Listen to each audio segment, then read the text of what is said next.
여호와여, 주께서 나를 살펴보셨으므로 나를 아시나이다. 주께서 내가 앉고 일었음을 아시고 멀리서도 나의 생각을 밝히 아시오며 나의 모든 길과 내가 눕는 것을 살펴보셨으므로 나의 모든 행위를 익히 아시오니 여호와여, 내 혀의 말을 알지 못하시는 것이 하나도 없으시니이다. 내가 주의 영을 떠나 어디로 가며 주의 앞에서 어디로 피하리이까? 내가 하늘에 올라갈지라도 거기 계시며 서울에 내 자리를 펼지라도 거기 계시니이다. 내가 새벽 날개를 치며 바다 끝에 가서 거주할지라도 거기서도 주의 손이 나를 인도하시며 주의 오른손이 나를 붙드시리이다. 아멘. 아시는 주님, 우리의 연약과 우리의 무기력과 우리의 탄식을 주께서 아시는 줄로 믿습니다. 우리를 지키시고 그 오른손으로 붙들어 주시옵소서. 주의 교회를 견고히 하여 주옵소서. 예배가 지켜지게 하여 주옵소서. 오늘도 주님 앞에 신령과 진정한 예배로 나와사오니 저들 머리 위에 축복하시고 한량없는 은혜로 같이하여 주옵소서. 예배 순서마다 주의 신이 같이하여 주시기를 간절히 바라며 예수님 이름으로 기도드리옵나이다. 아멘. 전능하사 천지를 만드신 하나님 아버지를 내가 믿사오며 그 외아들 우리 주 예수 그리스도를 믿사오니 이는 성령으로 잉태하사 동정녀 마리아에게 나시고 본디오 빌라도에게 고난을 받으사 십자가에 못 박혀 죽으시고 장사한 지 사흘 만에 죽은 자 가운데서 다시 살아나시며 하늘에 오르사 전능하신 하나님 우편에 앉아 계시다가 저리로서 산자와 죽은 자를 심판하러 오시리라. 성령을 믿사오며 거룩한 공회와 성도가 서로 교통하는 것과 죄를 사하여 주시는 것과 몸이 다시 사는 것과 영원히 사는 것을 믿사옵나이다. 아멘.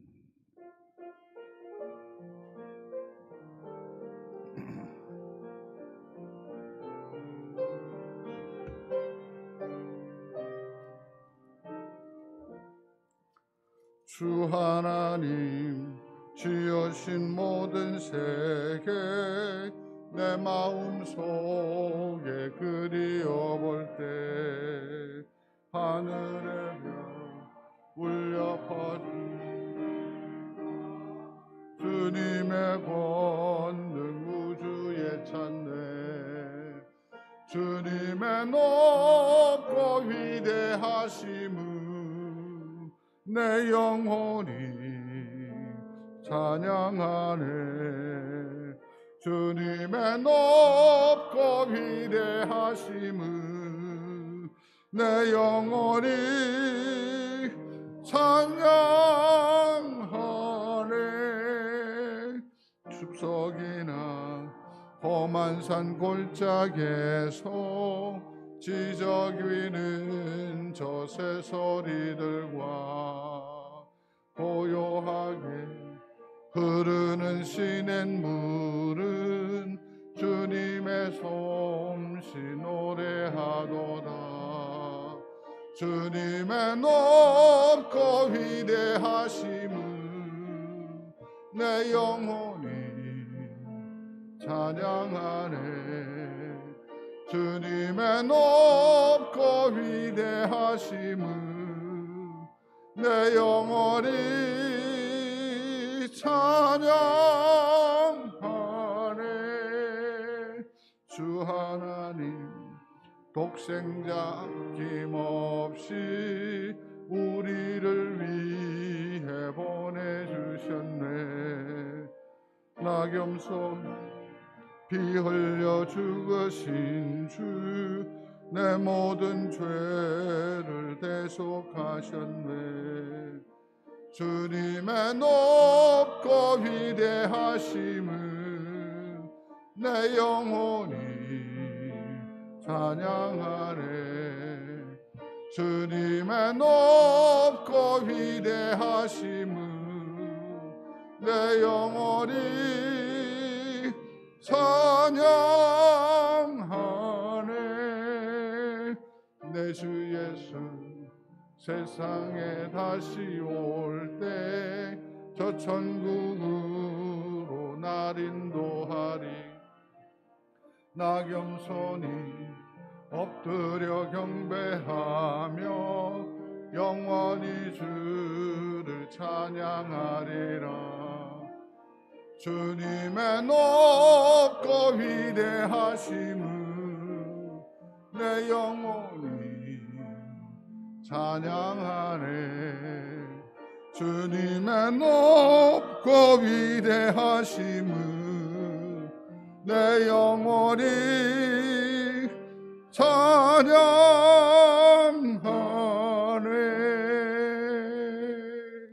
아멘. 하나님이여 내 마음을 정하여 싸우니 비파야 수금아 깰지어다. 여호와여 내가 만민 중에서 주께 감사하고 주의 인자하심이 하늘보다 높으시며 하나님이여 주는 하늘 위에 높이 들리시며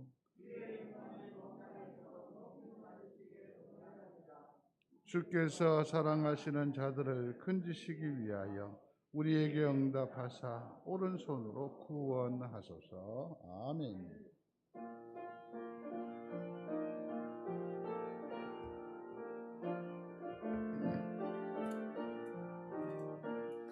자비한 주께서 부르시네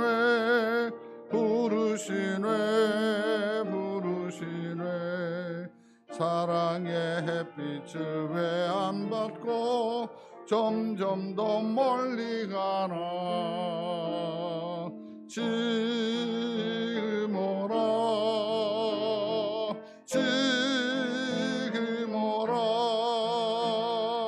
자비한 주께로 지금 건너오라. 고달파 지친 자 쉬라 하네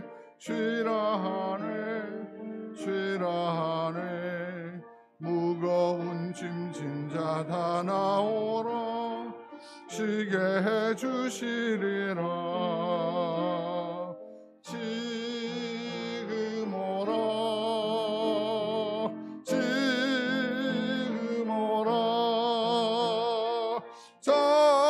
자비한 주께로 지금 건너오라. 주께서 지금도 기다리네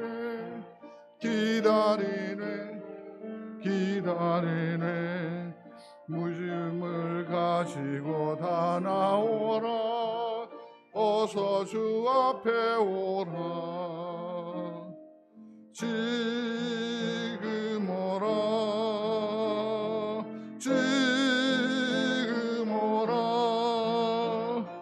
자비한 주께로 지금 나오라. 주님의 소리를 들어보라.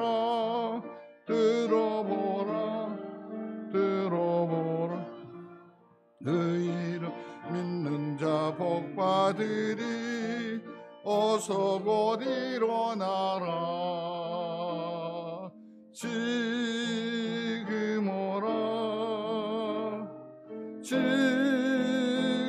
오라 자비한 주께로 지금 건너오라. 아멘. 역사를 주관하시고 창조주 되셔서 오늘 이제 이 자리에 함께하셔서 불러주셔서 예배하심에 감사합니다. 하나님 모든 영광을 받으시고 영광을 받아 주시옵소서. 주로 내려 말미암아 하나님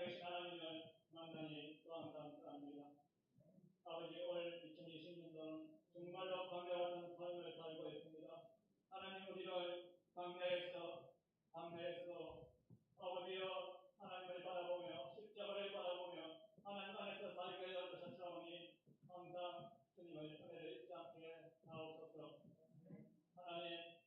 하나님 말씀을 많이 듣지만 우리가 실천이 없어서 행함이 없어서 항상 세상 가운데서도 빛과 소금의 역할을 감당하지 못할 때가 너무나 많았습니다. 하나님 용서하여 주시옵소서. 12월 첫 주일 예배를 통하여 우리의 잘못도 많이 있지만 그러나 연약한 가운데서 우리를 안아주시고 오늘도 이 자리를 기억하게 하소서. 우리를 더욱더 강건하게 하시고 말씀을 통하여 다시 일어나게 하여 주시기를 간절히 바라옵나이다. 하나님 12월 목회 일정들이 많이 있습니다. 하나님 지혜를 다하여 주시고 사람의 생각이 아니라 우리가 하나님의 동역자로서 하나님 사역을 잘 감당할 수 있도록 다시 기도하게 하시고 다시 일어나서 2021년도를 바라볼 수 있는 믿음의 용장이 다 되어지는 하나님의 본도가 되어질 수 있도록 우리 성도들에게 온 성도가 되게 도와주시기를 간절히 바라옵나이다. 하나님 다시 십자가를 잘 세울 수 있도록 도와주시고 하나님 말씀 안에서 능력을 주심으로 말미암아 할 수 있다고 말씀했사오니 우리를 강한 용서로 허락하여 주시옵소서. 아버지여 삶의 자리에서 가정에서나 일터에서나 하나님의 빛된 자로서 그 사명을 잘 감당하는 하나님의 중심과 필요한 용서가 되게 도와주시옵소서. 하나님 코로나가 계속 확산되고 있습니다. 예방을 하되 하나님 먼저 치료제를 허락하여 주시고 백신을 허락하여 주시고 그래야 완전히 우리가 마스크를 벗어버리고 하나님 앞에 찬양할 수 있도록 도와주시옵소서. 그러나 가정에서 예배를 잘 통할 수 있도록 도와주시기를 합니다. 하나님의 뜻으로 예배의 삶을 살 수 있도록 도와주시옵소서. 또 하나님만이만 기도하게 하시고 또 하나님만이만 전도할 수 있는 믿음을 더하여 주시기를 간절히 바라옵나이다. 가정을 잘 다스려서 하나님의 영광 앞에 우리가 할례를 할 수 있도록 우리 가정들을 보호해서 주시옵소서. 하나님 우리 성도들에게 주일학교를 기억하여 주시기를 합니다. 붙잡아 주시옵소서. 그들이 아버지 예배하지 못하는 가운데 있지만 가정 부모님을 통하여 예배하게 하시고 또한 아버지 우리 청년들이 하나님의 소리를 들을 수 있도록 도와주시기를 간절히 바라옵나이다. 하나님 다른 목사님을 더욱더 강하게 붙잡아 주시기를 합니다. 아버지 사역을 감당하고 있습니다. 하나님은 일들이 너무나 많이 있지만 그 가운데서 생각을 다하여 주시고 날마다 연합하여 하나님을 이루어갈 수 있도록 우리 다른 목사님에게 지혜를 더하여 주시옵소서.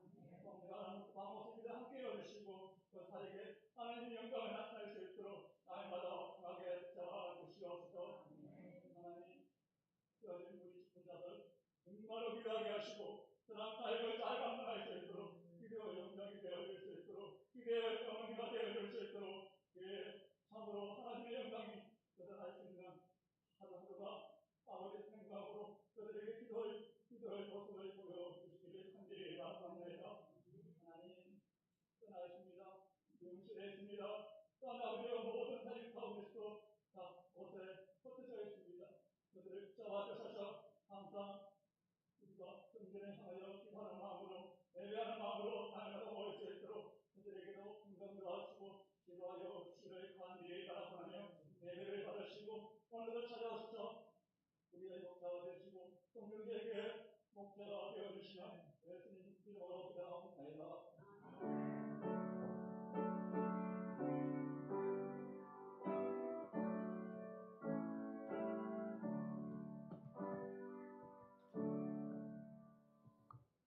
하나님 말씀 함께 하겠습니다.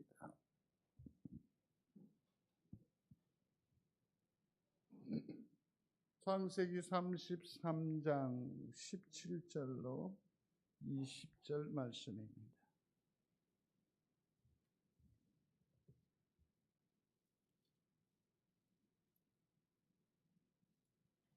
(33장) 17절부터 20절입니다. 짧은 성경이니까 한 목소리로 함께 봉독하겠습니다. 야곱은 숲곳에 이르러 자기를 위하여 집을 짓고 그의 가축을 위하여 우리간을 지었으므로 그 땅 이름을 숲곳이라 부르더라. 야곱이 바단 아람에서부터 평안히 가나안 땅 세겜 성읍에 이르러 그 성읍 앞에 장막을 치고 그가 장막을 친 밭을 세겜의 아버지 하몰의 아들들의 손에서 백크시타에 샀으며 거기에 제단을 쌓고 그 이름은 엘엘로헤 이스라엘이라 불렀더라. 아멘. 기도하겠습니다. 고마우신 아버지 하나님, 마음과 정성을 다하여 주님 앞에 나옵니다. 주께서 이 예물을, 그 마음을, 그 중심을 보옵시고 축복하여 주시옵소서. 특별히 마음의 소원인 코로나로 말미암아 이 강토가 온전해지기를 원하고 교회가 견고해지기를 원하고 그 속에 성도들의 안녕을 위하는 그 기도를 주께서 들으시고 속히 평안으로 더하여 주시옵소서.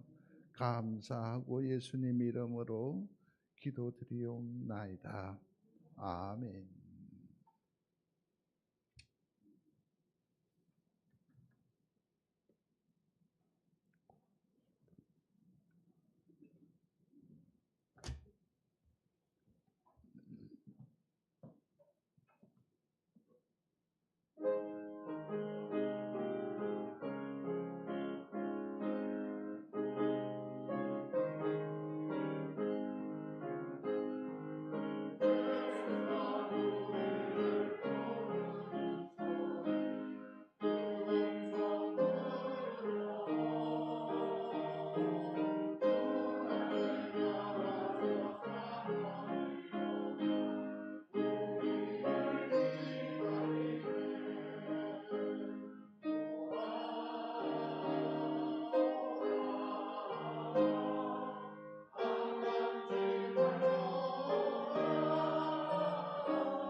신앙생활이 무엇인가 하는 것을 한 번쯤은 돌이켜 생각해 볼 때가 없지 않아 있습니다.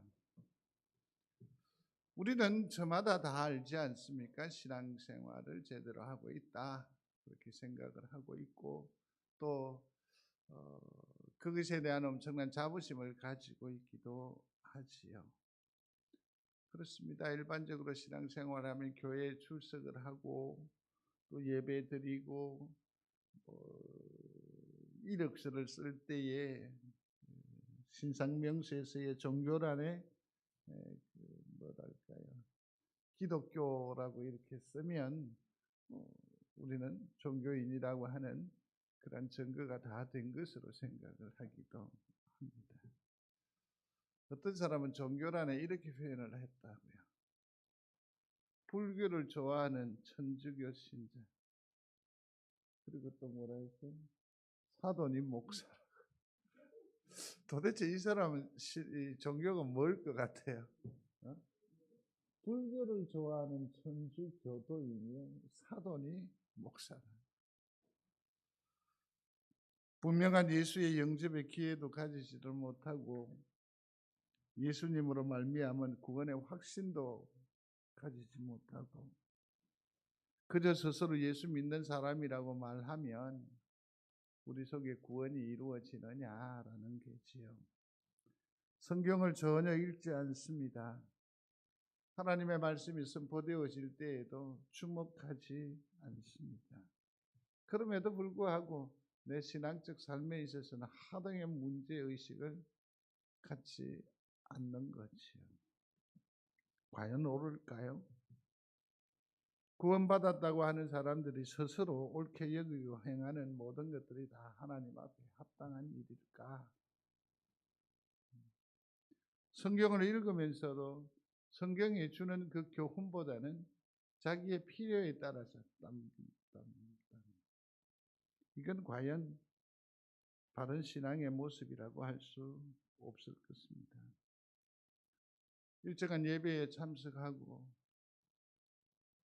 또 일정에게 헌금을 부담하면 교인으로서의 의무를 다 했다라고 생각하고 교회에 이러저러한 일들에 얼굴 한두 번 내미는 것으로 우리는 신앙생활을 설명할 수는 없을 것입니다. 신앙은 변화입니다. 신앙은 변화입니다. 변화가 수반되지 아니하는 그 신앙은 참 허무합니다. 그래서 신앙은 변화의 경험이다. 그렇게 말씀드릴 수 있습니다. 예수 믿고 난 뒤에 달라졌습니까? 우리는 그렇게들 말합니다. 내 어떤 지위가 달라졌다고, 또 혹은 더 나아가서 내 형편과 처지가 나아졌다고, 내 영향력이 조금 변화 있었다고. 아니, 나는 그런 변화를 경험해 보지 못했다고. 내 처지가 조금 더 나아지지 않았다고. 이러한 가시적인 것으로 판단하기도 합니다만은 신앙의 진정한 변화라는 것은 심령적인 겁니다. 거기 안에 특별히 평강이 있어야지. 평강이. 그렇습니다, 성도 여러분.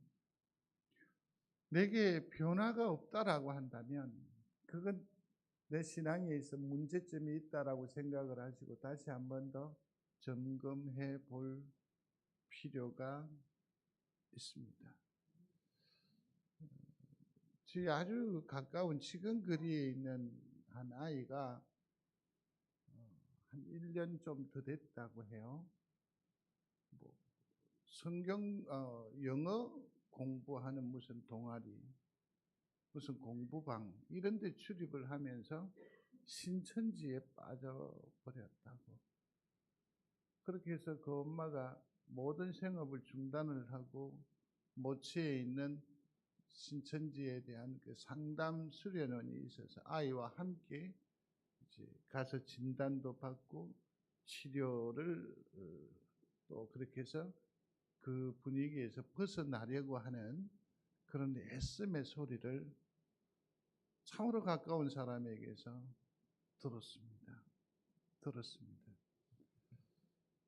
해외여행을 같이 간다든지 하는 조그마한 어떤 그 변화, 외적인 시도 이런 것에 현혹되어 버리면 우리는 변화의 진정한 감동을 느끼지 못할 것입니다. 우리는 심령적인 변화가 있어야 합니다. 변화가 있어야 합니다. 성도 여러분들은 예수 믿고 나서 우리의 심령적 변화를 경험해 보신 것들이 더러 있었습니까? 그 증거가 많아지기를 충심으로 소원합니다. 디오드레베라고 하는 사람은 요한 3서에 가면 만날 수가 있습니다. 이 사람은 요한 공동체의 장로이기도 하고 그 지역에 명망이 있는 사람이었습니다. 모든 일의 선행을 감당을 했었습니다. 그런데 어느 날부터 갑자기 이 사람의 태도가 변화하기 시작한 겁니다. 변화라기보다 변질되었다고 해야 할 것이지요. 교회에 나그네들이 오게 되어 있습니다. 기억나시는지요? 70여 명이나 되는 제자들을 주님께서 파송하실 때에 전대에 무엇을 차고 채우고 가지 말라라고 했습니다. 먹을 것을 챙겨 가지 말라라고 했습니다. 이것으로 인해서 시험에 들 수 있기 때문에요. 그래서 그냥 파송되어서 전도의 사역을 감당을 하면 그 지역의 공동체가 그 전도자를 예우를 하는 겁니다. 잘 곳을 또 먹을 것을 또 다음 여비를 이렇게 해서 그로 하여금 하나님의 일에 온전한 수종들도록 하는 그 일이 초대교회뿐만 아니라 구약 이스라엘에게 있어서는 너무나도 당연한 일이었습니다. 여러분 구약 성경 곳곳에서 보면 나그네를 응대하는, 나그네를 대접하는 선지자이거나 하나님의 사람들을 종종 보지 않던가요? 예컨대 아브람 같은 경우는 부지 중에 곧 알지 못하고 나그네를 대접을 했는데 그것이 누구였습니까? 하나님이셨고 그로 말미암아 엄청난 축복을 누려받았고 결정적으로 100세 가까운 시점에 누구를 얻었어요? 아들을 얻는 놀라운 축복을 이루었는데 이처럼 모든 일이 이 일의 선행을 감당하는 일이 당연한 일이었습니다.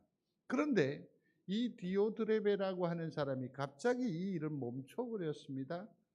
왜냐하면 내가 손을 내밀어서 다 이 모든 일들을 해야 하는데 다른 사람들이 하는 거예요. 그러니까 짜증이 나는 거죠. 싫은 거죠. 그래서 안 하는 겁니다. 그래서 좀 더 나아가서는 어떻게 하느냐 하면 그렇게 선을 행하는 사람, 예수 그리스도의 가르침에 순종하는 사람들을 미워하는 겁니다. 그래서 아예 그 사람들을 교회 바깥으로 쫓아 내어버리기조차 하는 거죠. 사도 요한은 요한 3서에서 이 사람의 행위를 두고 뭐라고 했느냐면 으뜸이 되기를 좋아하는 사람, 으뜸이 되기를 좋아하는 사람, 그리스도가 존귀히 되는 것을 기쁨으로 삼지 아니하고 그 모든 일을 이루어 나갈 때 누가 내가 돋보이지 않으면 아무 의미 없고 아무 재미없고 차라리 안 하는 게 낫다라고 생각을 하는 거지요. 그러니까 교회 공동체 안에 우리 중에도 이러한 심령적 변화이거나 또 하나님께서 주시는 그 기쁨을 이처럼 왜곡되이 받는 사람들이 더러 있습니다. 하나님께서 내게 감동으로 주시면 그것은 나의 삶에 있어 변화의 요구인 줄 알고 아멘 하는 성도들이 되시기를 바랍니다. 또 한 사람이 있습니다. 베드로는 너무나도 잘 아실 터입니다. 하나님께서 그에게 환상을 보여주셨습니다. 못 먹을 음식이 가득 들어있는 보자기에 싼 그릇을 보여주십니다. 사도행전 10장에 가보면. 그런데 하나님은 뜻밖의 이것을 잡아 먹어라 라고 말합니다. 그런데 베드로는 확신을 가지고 아주 당돌하게 말합니다. 주여 그럴 수 없나이다. 좋지 아니한 물건을 내가 언제든지 먹지 아니하겠습니다. 또 먹지도 않았습니다. 그때 주님께서 이렇게 말씀하시지요. 내가 깨끗게 한 것을 네가 더럽다고 하지 말라 그랬어요. 하나님께서 정결다 하신 것인데 베드로는 여전히 변화되지 아니하는 심령으로 자기의 고정관념으로 싫어하는 거예요. 이것만 싫어하는 것이 아니라 더 나아가서는 무엇을 거부하는 것이 됩니까? 주님의 하나님의 음성을 거부하는 것이 되어버렸어요. 고정관념이라는 것이 내 어떤 호불호의 선택을 결정하는 데에 약간의 손해 이걸 넘어서 자칫하면 하나님을 거절하는 낭패를 보기도 하지요. 잘 아시겠습니다만은 여기에서 먹지 못할 이 음식은 이방인의 구원을 말하는 것 아닙니까? 이방인의 구원이에요. 이방인들이 구원받는 거 싫다는 거죠. 지옥의 땔감 정도로 쓰임 받아야 하지. 왜 내가 수고를 해가지고 저 인간들을 살려줘? 그러나 주님의 관심은 거기에 가 있는데요. 요나도 기억하시는 바 한번 보십시오. 이 요나를 하나님께서 변화시키는데 그가 하나님의 명령에 수종을 들고 구원해 내어야 할 사람들이 누구입니까? 니느웨 사람들이었습니다. 근데 니느웨는 이스라엘과 철천지 원수지간에 있었습니다. 그러니 하나님께서 살아계시고 하나님의 공의가 어미로운 것이라고 한다면 이스라엘을 괴롭게 한 이스라엘을 원수지간인 니느웨를 어떻게 해야 됩니까? 탁 엎어버려야 돼요. 이게 요나의 생각이요 이스라엘의 생각이라고 할 수 있겠지요. 근데 하나님은 여전히 그들에 대한 생각을 가지고 있어요. 그래서 나중에 요나를 어떻게 하던가요? 큰 물고기로 삼키우게 하셔서 결국은 뭐 하게 합니까? 니느웨 변화를 시도하세요.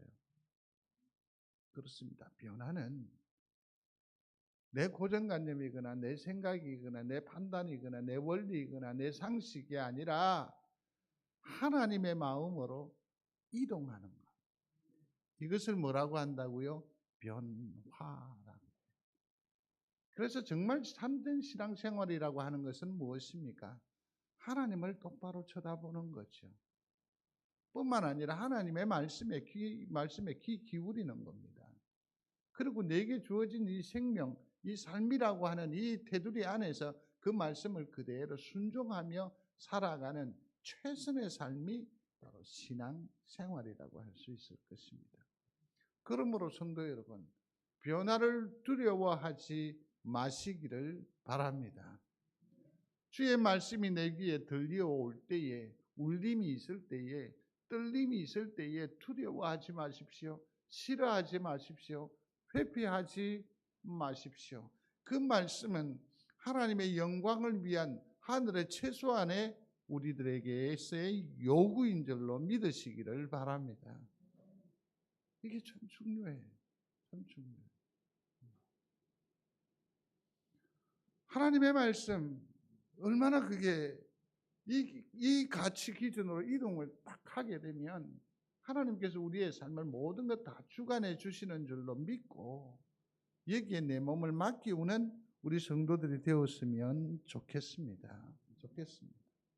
오늘 우리가 함께 나눌 이 말씀은 그 소위 말해서 구원 이후의 사건입니다. 은혜를 맛본 이후의 사건이라는 거죠. 하나님을 만나본 이후의 사건이라는 거죠. 다시 말하면 무슨 우리들의 얘기가 될 가능성이 있습니다. 그런데 오늘 본문에 다시 한번 주목을 해보면서 우리가 지금 생각하는 것이 뭐냐면 구원 이후에 은혜 받은 이후에 성도가 된 이후에 임직자가 되어진 이후에는 뭐가 문제냐면 우선순위가 문제가 됩니다. 한번 소리하십시오. 우선순위. 이 우선순위가 참 중요합니다. 무엇부터 해야 될까요? 이것도 해야 되고, 저것도 해야 되고, 이 마감 시간도 맞춰야 되고, 너무너무 분주해요. 그러나 거기에서 가장 화급하고, 가장 또 시급하며, 또 내가 또 가장 좋아하는 그러한 일에 있어 우선순위가 딱딱딱딱 정해진다고 한다면 내 삶은 매우 지혜로워질 것입니다. 질서정연하게 될 것입니다. 이것은 그 사람의 어떤 능력과 상관없습니다. 우선순위를 딱딱딱딱 정해놓는 거죠. 이 일을 지혜롭게 잘 감당하는 여러분들이 되시기를 바랍니다. 그래서 오늘 본문은 변화받은 이후에 구원의 감격이 있은 이후에 그 사건인데, 이 야곱이라는 인물이 우선순위를 어떻게 설정해 가는지를 한번 생각해 보기를 원합니다. 이 먼 거리에 있어서 잘 보여지지 않을 터인데요. 이게 포인트가 되나요? 안 되네요. 저기 그림의 중간쯤을 보시면 좋겠습니다. 그림의 중간쯤을 보시면 제가 좀 움직일게요.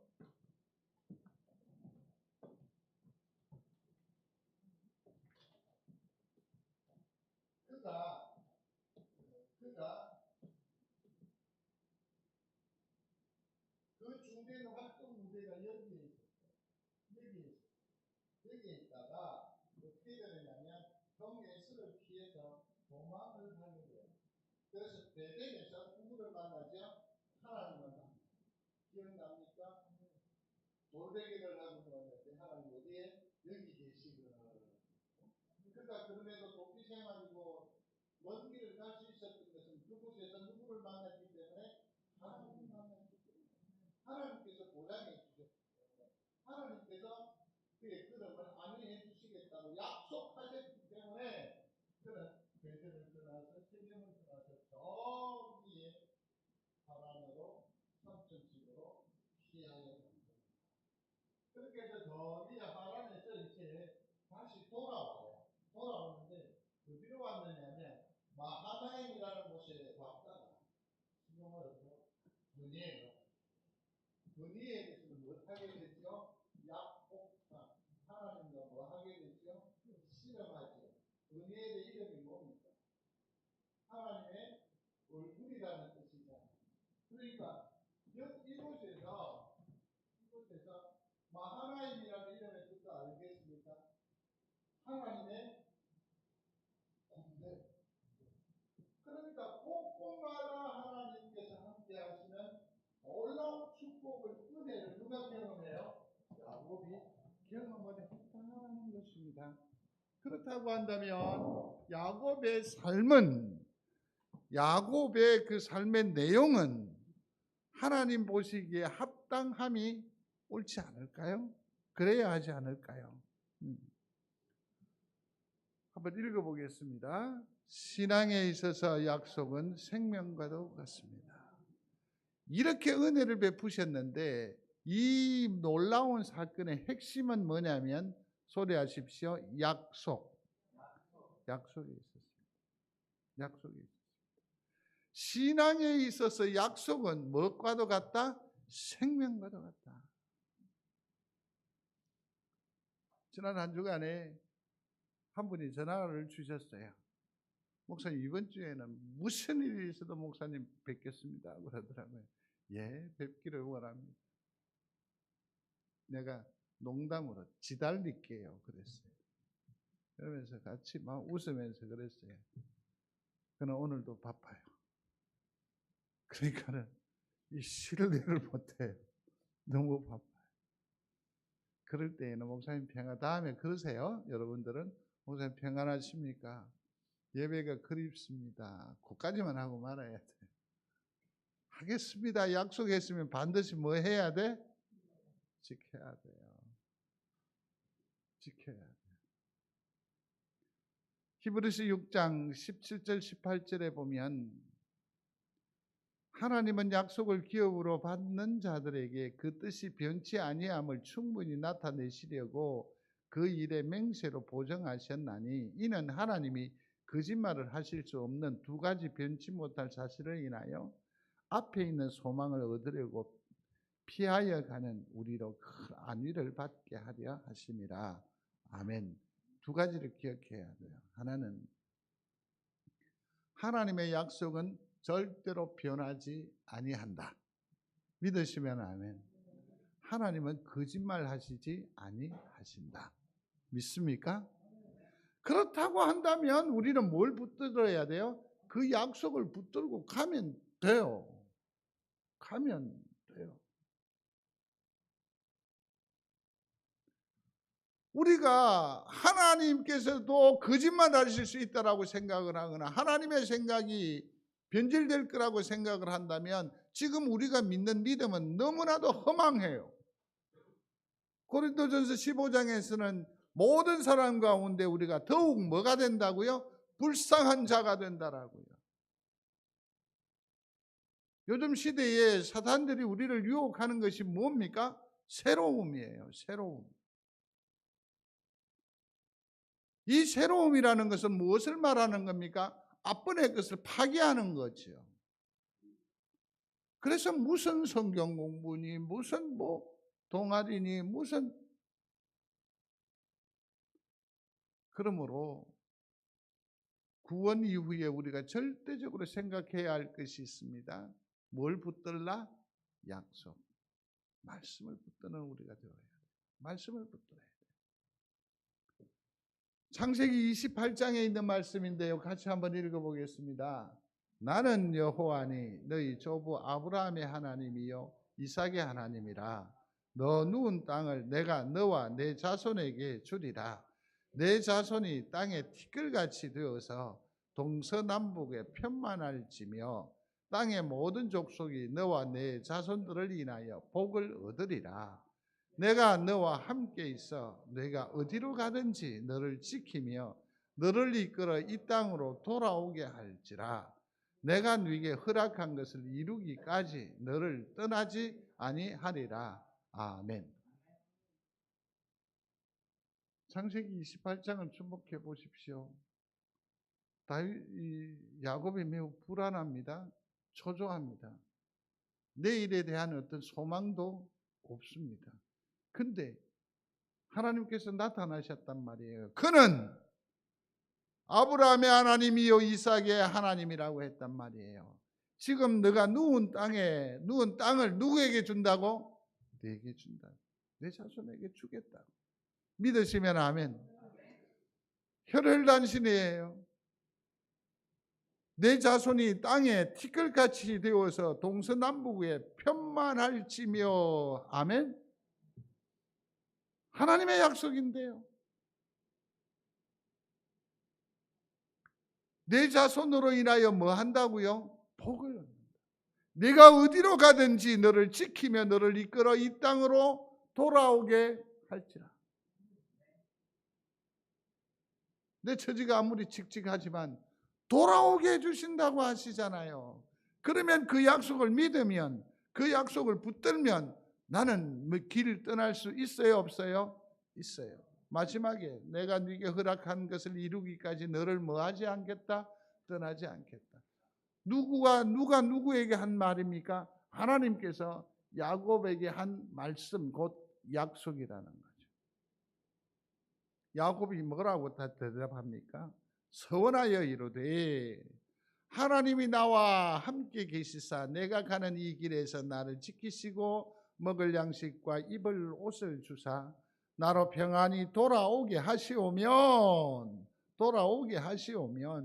여호와께서 나의 하나님이 되실 것이요 내가 기둥으로 세운 돌이 하나님의 전이 될 것이요 하나님께서 내게 주신 모든 것에서 10분 1을 내가 반드시 하나님께 드리겠나이다.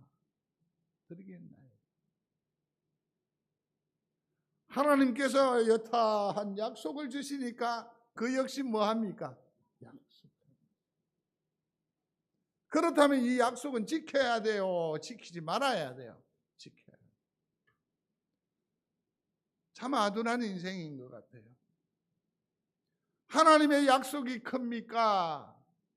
야곱의 약속이 큽니까? 하나님의 약속이 훨씬 커요. 훨씬. 18절입니다. 같이 한번 읽어보겠습니다. 야곱이 바단 아람에서부터 평안히 가나안 땅 세겜 성에 이르러 성 앞에 그 장막을 치고 아멘.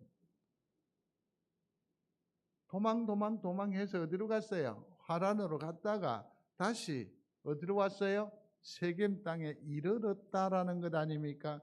거기에 보니까 뭐라고 되어 있습니까? 평안히 이르러라고 했으니까 하나님은 약속을 지키셨나요? 돌아오게 하셨어요. 돌아오게 하셨죠. 20절에 단을 쌓고 뭐라고 했습니까? 엘로헤 이스라엘. 20절을 자세히 보십시오. 야곱도 하나님과의 약속을 지켰나요?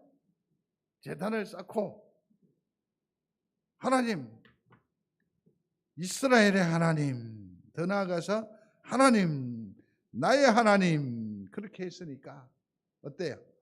약속을 지켰죠? 아쉬움이 있습니다. 하나님은 이 땅으로 돌아오게 할 것이라고 했어요. 자기도 약속할 때 뭐라고 했습니까? 돌아오게 하시오면. 그렇죠? 근데 지금 야곱은 그 약속의 땅에 발을 디뎠어요? 안 디뎠어요? 안 디뎠어요. 아직까지 뭐지요? 숲곳에 머물러 있어요. 에스는 야곱에게 있어 살떨리는 존재입니다. 칼을 들은 사람이에요. 자기가 일전에 위해를 하지 않았습니까?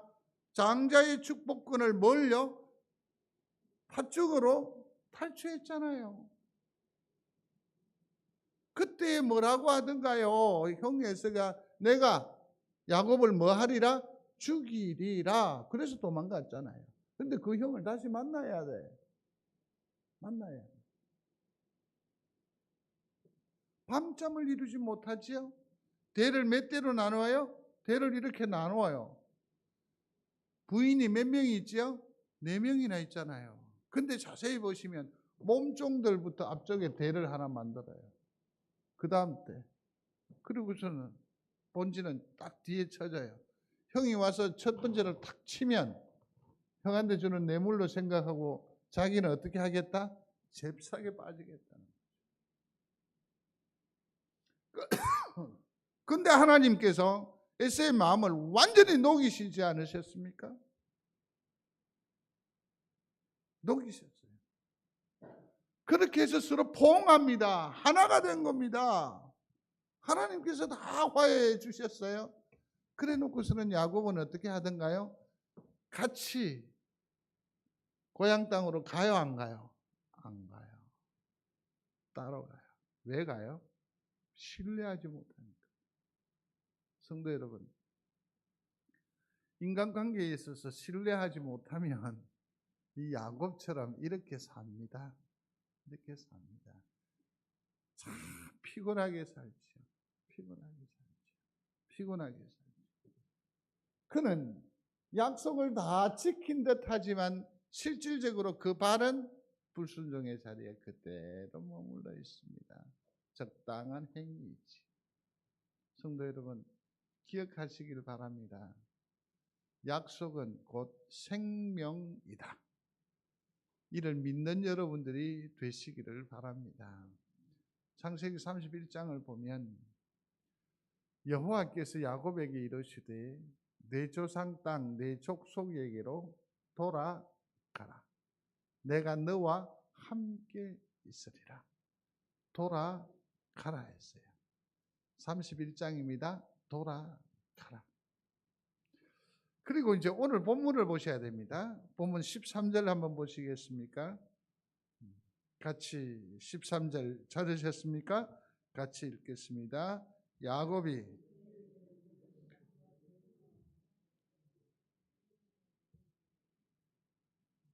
죄송합니다. 본문 말고 저기 있는 것으로 읽겠습니다. 창세기 31장 13절입니다. 같이 읽겠습니다. 나는 베델 하나님이라 내가 거기서 기둥에 구이름을 붓고 거기서 내게 서원하였으니 지금에 일어나 이곳을 떠나서 내 출생지로 돌아가라. 야곱의 출생지가 어디인지는 잊으셔도 됩니다. 야곱이 하나님 앞에 거듭나고 새로운 인생의 출발점이 바로 출생지라고 보면 되니까요. 그게 어디라고요? 베델이에요. 베델은 어떤 곳일까? 하나님의 전이요 하나님의 집입니다. 그리스도의 권이고 그리스도가 그 집을 다스리는 곳이 곧 베델이라고 할 수가 있겠죠. 또 우리가 역사적으로도 보면 베델에서 야곱이 누구를 하나님을 만났어요. 그러니까 베델은 하나님을 뭐하는 곳? 만나는 곳. 여호와께서 과연 여기 계시거늘 내가 알지 못하였도다. 또 베델은 하나님을 아는 곳이죠. 하나님을 아는 곳. 이에 두려워하여 그랬는데 이제는 막연한 하나님이 아니고 하나님은 어떤 분 살아 역사하시는 하나님. 그래서 심령의 두려움으로 하나님을 제대로 알고 깨닫게 된 거지요. 또 하나님의 비전을 하나님께서 그에게 소망을 주셨어요. 위로함과 아울러서 네가 그런 다 지켜주겠다. 베델은 하나님께 뭐 한 곳이에요? 서원이 있는 곳. 다르게 표현하면 기도가 있는 곳이에요. 이곳으로 돌아가라는 거예요. 돌아가라는 거죠. 이것을 뭐라고 하는지 아십니까? 초심이라고 하는 겁니다. 처음으로 돌아가라. 처음으로 돌아가라. 사랑하는 성도 여러분, 돌아가시기를 바랍니다. 하나님과의 약속, 하나님 그 말씀으로 그 서원으로 다시 되돌아가는 여러분들이 되시기를 바랍니다. 이게 참 중요합니다. 두 번째로 생각하는 것은 같이 읽습니다. 신앙생활에 있어서 행하는 모든 일에는 우선순위가 있고 이 순서에는 역시 생명은. 신앙생활을 행하는 일에 있어도 사실은 뭐가 필요하냐면 순서가 있습니다. 그게 우선순위인데 좌행참이라는 말이 있습니다. 이 프레지로 한자를 이렇게 옮기려고 하면 또 비용이 또 들어요. 그래서 할 수 없어서 휴대폰으로 컴퓨터에 있는 것을 찍어가 이렇게 올리니까 글자가 아주 좀 모양이 빠져 있습니다. 이해를 하십시오. 좌자, 저거는 앉는다라는 거겠죠. 그 다음에 행은 행한다라는 거겠죠. 참이라고 하는 것은 대적한다, 참호 이렇게 할 때 저참을 쓰는데 대적한다 그런 뜻이에요. 에베소서 6장에 보면 허물로 죽은 우리를 그리스도와 함께 살리셨고 또 함께 일으키사 그리스도 예수 안에서 함께 하늘에 앉히시니 그랬습니다. 사랑하는 성도 여러분, 이게 뭘 말하느냐 하면 주 안에서의 평안입니다. 소리하십시오. 평강. 주께서 늘 우리에게 평안을 주셨어요. 평안을 주셨어요. 살롬, 평안이 있을지어다. 평안이 있을지어다. 이 평안을 온전히 수납하는 성도가 되시기를 충심으로 소원합니다. 예컨대 내가 행복해야 상대방을 섬길 수 있단 말이에요. 내가 기뻐야 하는 일이 즐거울 수 있다라는 얘기예요. 주님이 내 속에서 여전히 역사하시어서 기쁨의 샘이 되고 능력이 될 때에 비로소 내가 행할 수 있다라는 거죠. 의미 있다라는 게 되는 거예요. 마스크 원리라는 것도 있잖아요. 비행기를 탔는데 여러분들이 제일 먼저 듣는 얘기가 마스크 착용하는 거죠. 구명조끼 있는 거. 근데 마스크 착용할 때 뭐라고 얘기를 하던가요? 이 산소 마스크를 쓸 때에는 한 10초 정도면 이 고도가 있기 때문에 성인들도 정신을 잃어버립니다. 그러니까 어떻게 해야 합니까? 성인이 먼저 마스크를 착용을 하고 연약한 사람을 도우라고 했습니다. 아니요, 스튜디오에서가 그렇게 얘기해요. 그걸 마스크 원리라고 하는 겁니다. 내가 정신을 차려야죠. 내가 평안해야, 내가 주 안에서 견고하게 자리를 해야 비로소 선행이 가능하고 섬김이 가능해요.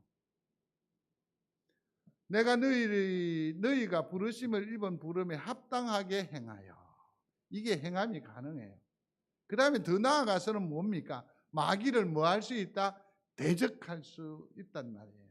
어줍지 않게 알고 그리스도의 평강과 그리스도의 기쁨을 만끽하지 못하고 구원의 확신도 없는 사람들이 사탄 대적을 한다고 떡 나갔다가는 전부 다 뭐 해야 돼? 신천지 밥이 되지요. 하나님의 일에 있어서도 이처럼 뭡니까? 우선순위가 있다라는 거죠. 우선순위가 있다라는 거죠. 이거 잘해야 돼요. 17절에 야곱은 숫곳에 이르러 자기를 위하여 뭘 하고요? 집을 짓고 짐승을 위하여 우리간을 지은 고로 그 땅 이름을 무엇이라 했더라? 숫곳이라 했더라. 여기서 우선순위에 대한 이해가 좀 오셨습니까? 그런 철두철미하게 누구를 위하여? 자기를 위하여. 더 심각한 표현이 나오죠. 짐승을 위하여. 하나님을 위하면 어디 있어? 그가 하나님으로부터 지키심을 입었잖아. 하나님의 은혜를 여기에 이르렀잖아. 근데 하나님의 존재는 온데간데 없어. 오히려 짐승보다 못해. 누가? 하나님이. 오늘날 우리도 마찬가지예요. 내 조그만한 유익이 하나님보다 훨씬 앞서요. 내 개인적인 약속이 주일보다 훨씬 앞서가요. 훨씬 앞서가요. 이 우선순위가 분명하지 않기 때문에 오늘날 한국 교회는 흔들릴 수밖에 없어요. 점점 소멸해져 갈 수밖에 없을 거요. 우선순위가 중요해요. 20절 보십시다. 거기서 단을 쌓고 그 이름을 엘로헤 이스라엘이라고 하였더라. 하나님은 어디로 가요? 맨 뒤로 가는 거예요. 맨 뒤로 가요. 우선순위 다 밀려나는 거예요. 이게 하나님 앞에 영광이 될까요? 제가 7남매입니다. 제가 맨 막내입니다. 큰 누나의 나이 차가 얼마나 되는지 알겠죠? 운전을 해가 이렇게 가는데 옆에 있는 형제하고 뭐 이런저런 얘기를 해요. 얘기를 하는데, 야, 아들아, 너는 뭐라 카노? 누 그게 아니고 그냥 형님하고 얘기하는 거예요. 그리 재밌나? 듣고 싶은 거야. 근데 사실 아무 상관없는 얘기거든. 네. 상관없는 얘기거든.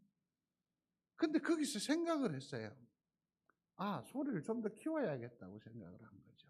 아무 상관이 없다라는 것을 본인이 아시게 해야 되겠다는 생각을 하는 거예요. 그래서 소리를 더 크게 내서 얘기하는 거예요. 근데 아무 상관이 없는 얘기니까 시무룩하더라. 왜 하나님을 뒷방넓은이 취급하십니까? 왜 교회가 항상 우선순위에서 밀려야 합니까? 이게 저는 너무 가슴 아픕니다. 내가 최상의 가치라고 여기는 것이 하나님이요. 이 신앙 아닙니까? 근데 우리는 뻑하면 이게 우선순위에 밀려나는 겁니다. 하나님 앞에 드림도 있었어요. 여러분 어려우면 제일 먼저 뭐가 문화비가 줄어들어요. 그죠? 엔겔지수라고 하나요? 먹는 거 이런 것들이 또 줄어들어요. 그러나 그보다 훨씬 앞에 줄어드는 게 있어요. 그게 뭔지 아세요? 그래요.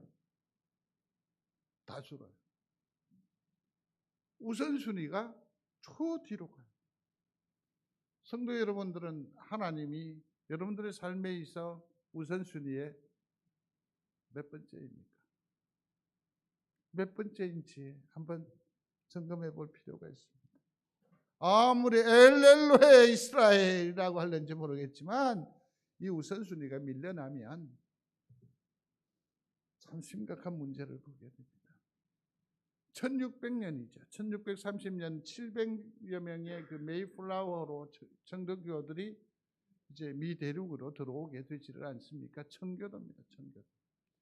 이들은 그 낯설고 험난한 곳에 들어와서 제일 먼저 한 것이 뭡니까? 예배당이요, 학교요, 병원이요. 그 다음에 자기를 챙겼다는 거죠. 이 우선순위가 오늘날 강대한 저들을 만들어냈다라는 것 아닙니까? 추수감사절. 거기 눈물의 씨앗이잖아요. 그것으로 얻은 첫 번째 것으로 가지고 그들은 자기 배를 채우는 것이 아니라 뭡니까? 이웃에게로 먼저 접근해 갔다라는 거죠. 빌립보서의 기쁨도 보면 저희가 다 자기 일을 구하고 그리스도 예수의 일을 구하지 아니하되 뭐라는 거죠? 그러면 여기서 우선순위를 봐야 돼요. 제일 먼저 우선순위가 뭐여야 돼요? 예수의 일을 구하는 것. 그 다음에 뭐 하는 겁니까? 자기의 일을 구하는 것이 맞다고요. 마게도냐 교회도 마찬가지예요. 그들의 참 많은 선행이 나타나 있습니다만은 여기서 사도 바울이 지적하고자 하는 것은 무엇이냐면 자기의 일보다 우선적인 교회 공동체의 일이고 우선순위 하나님 앞에 우선순위에 있어서 마게도냐는 참 잘했다라고 칭찬하는 거죠. 저는 오늘 성도들을 탓하거나 야단하려고 하는 것이 결코 아니라는 것을 기억하시기를 바랍니다. 우리가 하나님 앞에 복락을 누려 살기 위해서는 어떠해야 할 것이다 라고 하는 성경적인 가르침을 말하는 것이지 어느 성도나 또 그 어느 부류의 어떤 그 생각들에 도전하거나 치명적인 상처를 주고 싶은 마음은 호리도 없습니다. 숫꽃, 피난 장소라는 뜻이에요. 우리간이라는 뜻이에요. 그래서 그 동네 이름을 뭐라고 했어요? 우리간이라고 했어요. 지금도 숫꽃이 보면 이렇게 황량해요. 황량해요. 좀 더 가까이 가보면 정말 황량할 수밖에. 이게 우리간이 있었던 곳이래요. 그래서 요 근간에 이 우리간을 구현해 놓은 것이에요. 하나님을 하나님으로 온전히 인정하지 아니하고 하나님의 약속을 차비 짓밟은 숫꽃은 여전히 우리간으로 남아요. 우리간으로 남아요. 우리의 돌아갈 자리가 어디입니까? 베델입니다. 설명 안 해도 여러분들 다 알아요. 여러분들의 베델이 어디인지 알아요. 무엇인지 다 아시죠? 처음에 하나님 앞에 약속했던 거 있잖아요. 그거 돌아가면 돼요. 그거 돌아가면 돼요. 돌아가면 돼요. 하나님의 약속을 떠올리십시오. 그리고 우리가 하나님 앞에 기도하면서 하나님과 했던 그 약속을 기억하시고 돌아가십시오. 우리가 이 약속에 신실할 때에 주께서 우리에게 복 주실 줄로 믿습니다. 우리를 견고하게 해주실 줄로 믿습니다. 이 일이 정말 중요합니다. 목사의 위임식을 제가 봤어요. 너무너무 두려웠습니다. 하나님만 바라보시겠습니까? 예. 성경만 따르겠습니까? 예. 교리에 충실하겠습니까? 예. 교회 정치이죠. 노회나 총회 지도에 신실하겠습니까? 예. 사랑하겠습니까? 예. 순종하겠습니까? 화평하겠습니까? 연합하겠습니까? 순결하겠습니까? 목사 당신의 삶을 통해서 그리스도를 드러내시겠습니까? 예. 예. 예.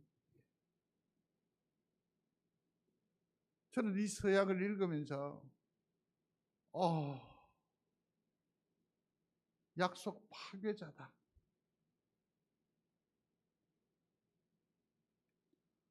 성도들도 마찬가지입니다. 황 목사를 목사로 받아들이겠느냐? 예라고 했어요. 존중하겠다. 예. 따르기로 하겠습니까? 예. 귀 기울이겠습니까? 예. 여러분들은 약속 파괴자가 아니시기를 바랍니다. 오늘 말씀은 사실은 임직자를 염두에 두었다라고 솔직하게 고백합니다. 생각하십시오. 기억하십시오.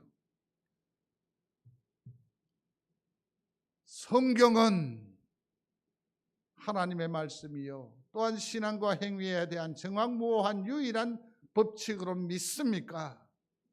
하나님 앞과 성도 앞에 예라고 하더이다. 지키십시오. 따르겠습니까? 라고 했습니다. 지키십시오. 송정제일교회 화평과 성결함을 위하여 전력하기로 맹세합니까? 예라고 하더이다. 지키십시오.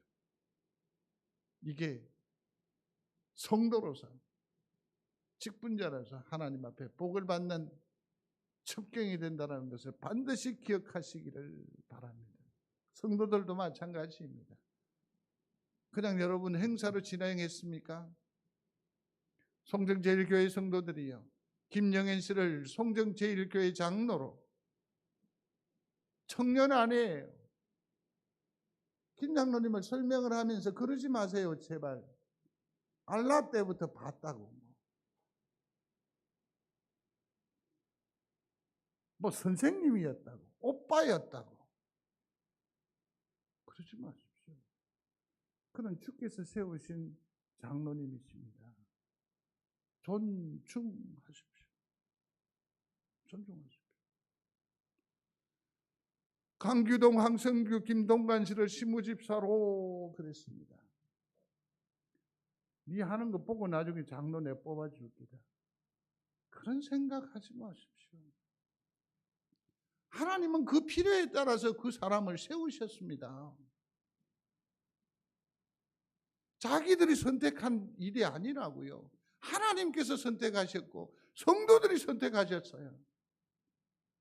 저들 며칠 동안 얼마나 밤잠을 못 이루었겠어요. 얼마나 두려웠겠습니까? 얼마나 떨었겠습니까? 저들 중에 단 한 사람도 시무집사가 된 것을 성진한 거로 생각하는 사람은 아무도 없습니다. 오히려 부끄럽게 생각합니다. 약속하셨어요? 받기로 맹세합니까? 예. 하나님의 사람으로 받으시기를 바랍니다. 권사님들을 자랑스럽게 여기십시오. 내가 자랑스럽게 여기시고 내가 존중하지 않으면 내게 자랑거리가 없어지는 거고 나 역시 존중함의 은혜가 안 와요. 뭘 말하는 겁니까?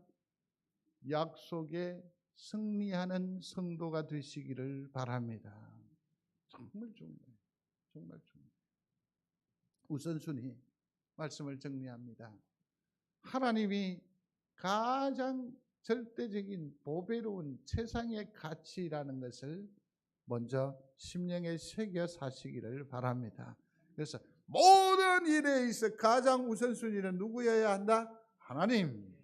이게 좀 너무 막연해. 그렇다고 한다면 모든 일에 우선순위를 정하여 두고 나아가려고 할 때 내게 있어서의 하나의 그 지침은 뭐라고요? 하나님의 말씀이 되는 거예요. 하나님의 말씀. 그 약속을 지키시는 거예요.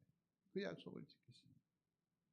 그러므로 화려한 옷을 입고 의기양양한 모습은 가졌는데 여전히 그 발이 우리간에 머물러 있는 소마구간에 발 딛고 있는 그런 안타까움이 우리 중에는 없게 되기를 충심으로 소원합니다. 하나님의 약속에 신실하십시오. 복 있는 사람은 같이요.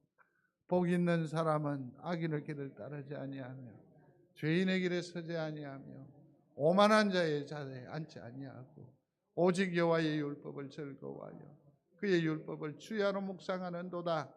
그는 시냇가에 심은 나무가 철을 따라 열매를 맺으며 마르지 아니함 같으니 그가 하는 모든 일이 다 형통하리로다. 아멘. 주 안에 앉으십시오. 그리고 행하십시오. 그리고 대적하십시오. 더 나아가서 뭡니까? 주의 약속, 말씀을 내 삶의 모든 기준의 우선순위로 하고 삶을 바지런히 최선을 다해서 오늘도 살아내십시다. 그러면 하나님께서 약속하신 그 모든 말씀의 복락을 우리 귀한 성도들에게 허락해 주실 줄로 믿습니다. 그러면 우리는 뭐가 되는지 아십니까? 승리자가 될 줄로 믿습니다. 고마우신 아버지 하나님 감사합니다. 숲곳에 머무는 어리석음이 없게 하시고 하나님을 만나는 베델로 시옵소서.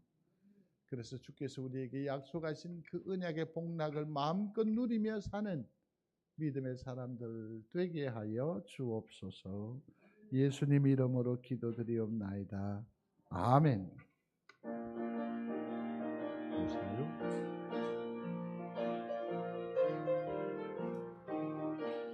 주의 약속하신 말씀 위에서 영원토록 주를 찬송하리라.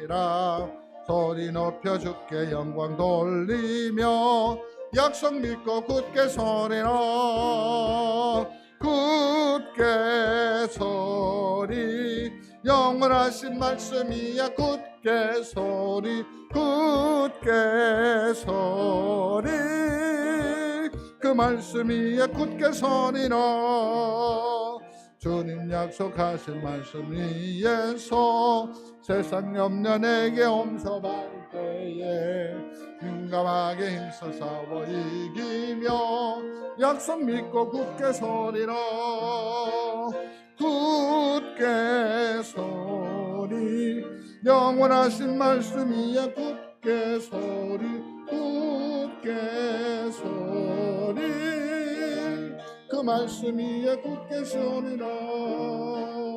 주의 약속하신 말씀 위에서 영원하신 주의 사랑 성령으로 힘써 싸워 이기며 약속 믿고 굳게 소리로 굳게 소리 영원하신 말씀이야 굳게 소리 굳게 소리 그 말씀이야 굳게 소리로 주님 약속하신 말씀 위에서 성령 인도하는 대로 행하며 주님 품에 항상 안식 얻으며 약속 믿고 굳게 소리로 굳게 소리 영원하신 말씀이야 굳게 소리 굳게 소리 그 말씀이야 굳게 소리로. 아멘. 코로나19가 아주 심각한 단계까지 점차 발전하는 2주 뒤면 아마 전국적으로 코로나 확진자가 2,000명이 넘을 수 있다라고 하는 진단도 나오고 있습니다. 모쪼록 애써 주시기를 바랍니다. 수원교회는 700명이 예배를 드렸는데 한 명의 확진자도 배출하지 않았습니다. 이유 인적선 무엇이냐면 마스크를 온전히 착용을 했다라는 겁니다. 방역 당국이 오죽했으면 그 교회를 지칭해서 수고하였다고 애썼다고 감사했다라고 말하면서 마스크가 답이다라고 하는 캠페인에 그 교회명을 사용했겠습니까? 그러니까 마스크를 철저하게 해 주시기를 바랍니다. 그래서 오늘부터 기도자도 마이크를 저하고 분리를 하도록 하겠습니다. 김동구 집사님 이쪽 마이크 다시 한번 점검해 주셔서 예배에 지장이 없도록 해 주시면 좋겠습니다. 그래서 철저하게 해 주시기를 바라고 월요일부터 심각한 서울도 2.5단계입니다.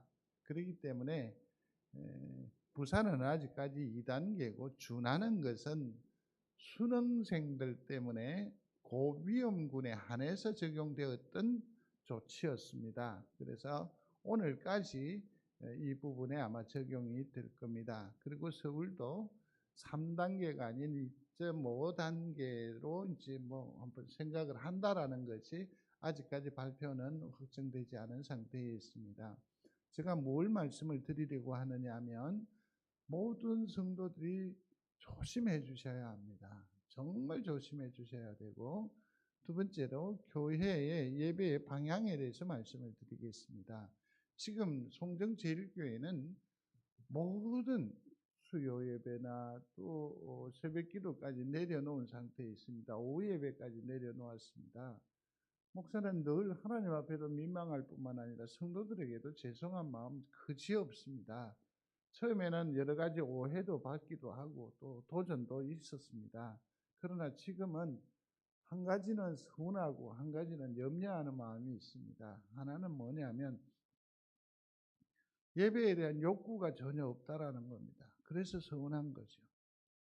그래서 이대로 굳어지는 것이 아닌가 하는 생각이 들어서 너무너무 하나님 앞에도 민망하고 죄송하기 그지없습니다. 목사가 수고하는 그 일, 새벽을 깨우는 일이면 이게 뭐라고 그걸 위해서 목사로 부르심을 입었는데요. 1000번이든 10,000번이든 왜 않겠습니까? 그러나 성도들이 움직이지를 않습니다. 죄송합니다. 여기서 오후 예배를 드린다고 당장 시작한다. 여기서 반이는 남겠습니까? 새벽 기도하면 2-3번입니다. 움직이지를 않습니다. 특별히 이 일을 위해서 여러분 기도 많이 해주시기를 바랍니다. 많이 해주셔야 합니다. 그래서 어떠한 단계에 이르든지 간에 교회에서는 예배를 감행하게 됩니다. 어저께도 장로님과 와서 자리 배정을 다시 하고 표도 붙이고도 했는데 다음 주부터는 다음 주가 아니라 이 상향으로 조정이 되면 이렇게 조치를 하겠습니다. 하나는 지금보다 더 철저하게 소독을 하고 방역을 강화할 것입니다. 그래서 11시 예배가 시작이 되면 서운하게 생각하지 마십시오. 그분들은 2층으로 올라가시면 거기에 영상으로 관리가 되고 있습니다. 그 예배로 참여를 하셔서 여기에서 과밀 내지는 부산시 행정지도에 저희들이 걸림이 되지 않게 해야 합니다. 그래서 혹 뒤에서 2층 담당 또 감염 책임자를 또 한번 장로님하고 의논해서 선정을 하겠습니다. 1층에 관리하고 혹 부탁을 하더라도 미워서 그런 게 아니니까 한 가지 이유는 있지. 늦게 오면 위로 갈 수밖에 없어. 일찍 오면 괜찮아. 그래서 그러한 우리 예배 살리기 위한 그런 조치가 혹 있을 수 있으니까 이 점 이해를 해 주시기를 바랍니다. 그래서 더 강화되더라도 예배는 계속하되 그러한 차선책을 가지고 있음을 꼭 기억하시기를 바랍니다. 두 번째는 교회가 코로나19로 말미암아 이러저러한 재정적인 어려움도 없지 않아 있긴 합니다. 그럼에도 불구하고 영상을 좀 더 강화해서 만일의 경우를 대비해 두도록 하겠습니다. 그러므로 성도 여러분, 예배의 영이, 예배의 기쁨이 시들지 않도록 여러분들의 영을 날마다 일깨우시기를 바랍니다. 오늘은 어떻게 해서 하나님 앞에 나아갈까? 또 송정제일교회는 어떠한 방법으로 하나님께로 초청을 하고 있는지 늘 관심을 가져주시기를 부탁을 드리겠습니다. 고은봉 집사님 해운대 백병원에 입원하여 계시고 또 김영옥 권사님 또 요양을 위해서 입원을 하셨습니다. 요즘은 병원에 일철 목사도 출입을 할 수가 없습니다. 이 점 감안하셔서 혹 전화를 드리지만 또 못 받을 수도 있고 또 그렇습니다. 그러니까 늘 기도해 주시고 또 위에서 관심을 좀 가지고 위로해 주시기를 바랍니다. 1여전도회 임원에 맞춰진 것 참고하시고 많이 기도해 주시기를 바라고, 아무리 코로나 전국이지만 목회 일정은 발표한 대로 예정대로 진행해 가도록 하겠습니다. 다만 성찬식에 관한 부분은 사태의 진정을 보고 결정을 하도록 할 테니까 그때 주목해 주시면 좋겠습니다. 그 다음에 김장을 토요일에 마쳤습니다. 이 어려운 와중에도 수고해 주셔서 너무너무 감사합니다. 특별히 이여전도의 1여전도 회장님에게 이 시간을 빌어서 감사의 말씀을 드리고 함께 하신 모든 손길들 앞에 충심으로 고마운 마음을 표시합니다. 임직자들은 예배 마치고 제발 모으지 않겠습니다. 여기 앞자리로 그냥 자동으로 좀 모여주시면, 최대한 저에게 한 2-3분만 시간을 주시면 지난날에 섬겼던 일들을 정리할 하도록 하겠습니다. 오늘은 조금 예배를 조금 약하겠습니다. 기도하겠습니다. 사랑의 아버지 하나님, 코로나19 이 문제가 하나님보다 클 수 없음을 믿습니다. 더 큰 하나님을 의지하오니 주께서 지켜 주시옵소서. 이제는 우리 주 예수 그리스도의 은혜와 하나님 아버지의 무한하신 사랑하심과 성령님의 감동하심이 말씀 받아 돌아가는 주귀한 믿음의 사람들 중에 영원히 함께 있을지어다. 아멘.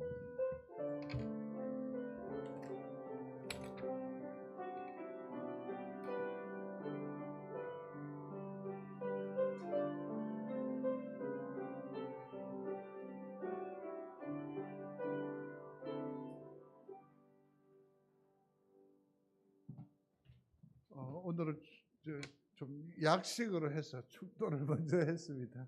예, 오늘 예배 마쳤습니다. 하나님께 영광을 올려드리고 오늘 순서를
저는 다행이라 생각했는데 하는데 혹시 여러분들이 불편해 하시면 내가 바꾸지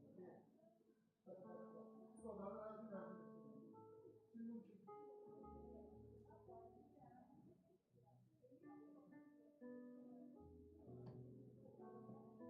됐습니까? 처음부터 전 잘 모르겠지.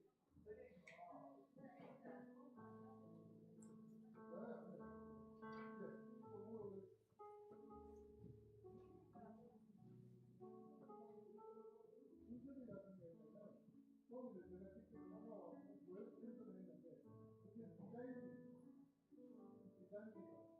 그냥 너무 고맙긴 한데 그래도 지금까지 센터를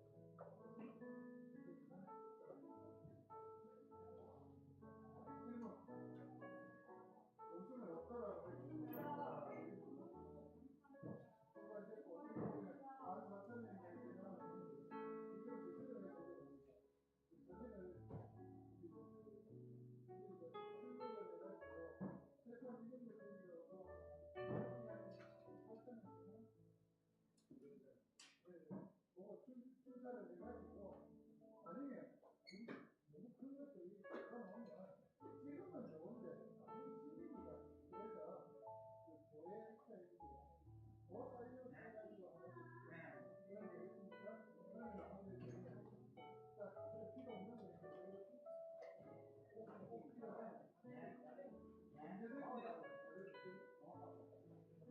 언제든지 내가 한번 가서 찾아도 돼.